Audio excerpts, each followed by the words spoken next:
Hello, this is Dave Taylor at CyberHost Pro with another online tutorial to help you get more out of the web. And today I want to talk about the CyberHost Pro 5-point plan to having a website commissioned. Now, we do provide a product called Easy Site Builder as part of our web hosting products. And that's a great way for you to put together your first website or your first business website and to get yourself online. And you can find a tutorial on that on our YouTube channel, CyberHost Pro. But if you decide that you'd actually like to engage a professional web designer to build a website for you, then there's 5 points that we'd like you to bear in mind. And the first one is research. This is really important and can save you a lot of heartache. What we recommend is that you spend a good 2 weeks studying and researching other websites that are already out there, particularly ones in your business niche.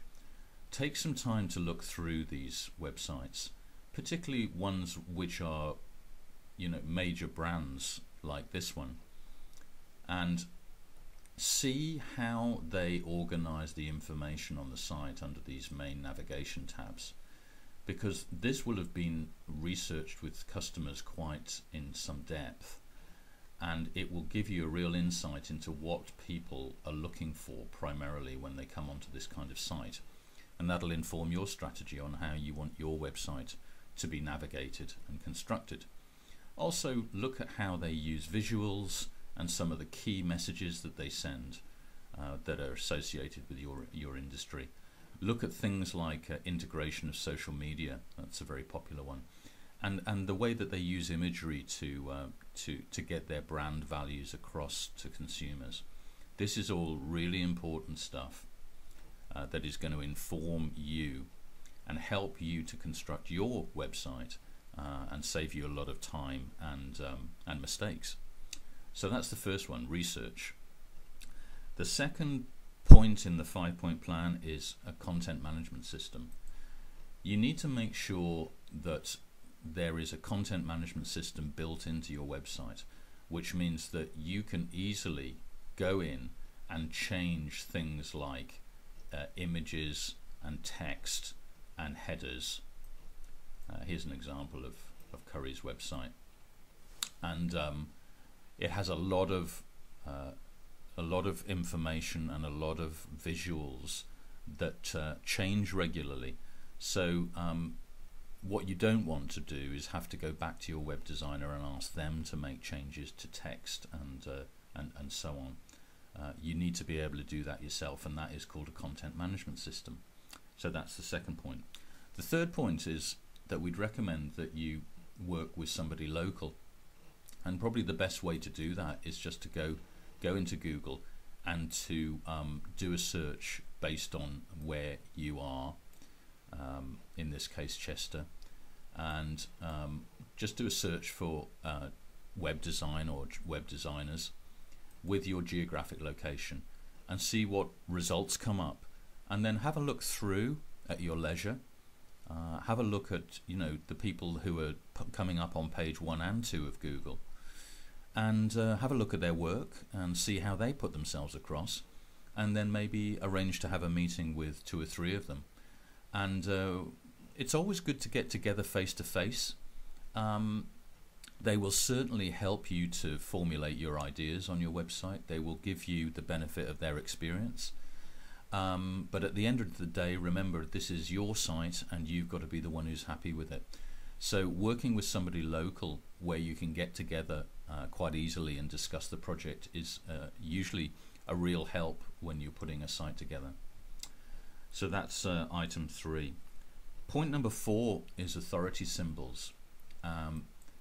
Now, here's an example of a financial advisor website, and what you can see is right at the top here is this symbol or logo which says Financial Planners Chartered CII, I presume that is. And this is an authority symbol. It's a visual graphic that tells people when they land on your website that you are accredited, or you are an expert in the field, and that has been validated by a third party. And you see this a lot because people, when they first land on a website, they scan the page visually. They don't read anything very much. They just look for visual clues that you are authoritative and valid and relevant. And authority symbols like this are really important.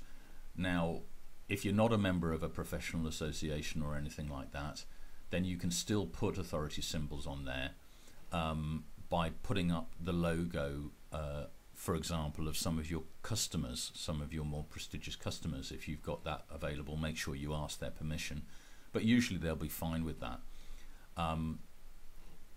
You could argue that these social media icons are authority symbols. They do give a little bit of authority to the page. They show that you're active on social media. But just have a think about how you can pull some graphic-based authority symbols into the page.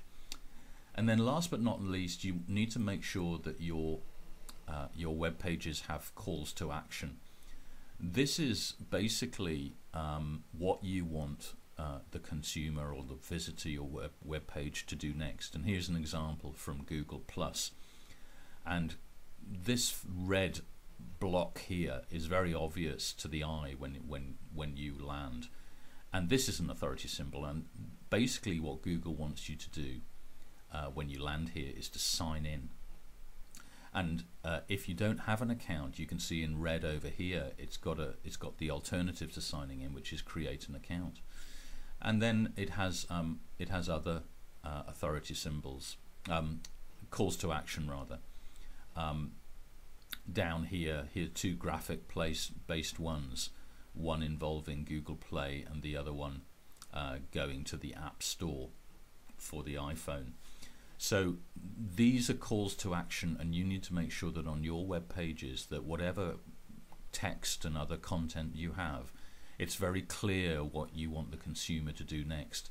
Either buy now, or download something, or subscribe to your newsletter. Things like that are common. And that's what gets people engaged and creates a connection between you and them that you can build a relationship on. So there's your 5-point plan to having a website built. Good luck with that. And don't forget to take a look at our Easy Site Builder, which you can find on the CyberHost Pro website. Bye for now.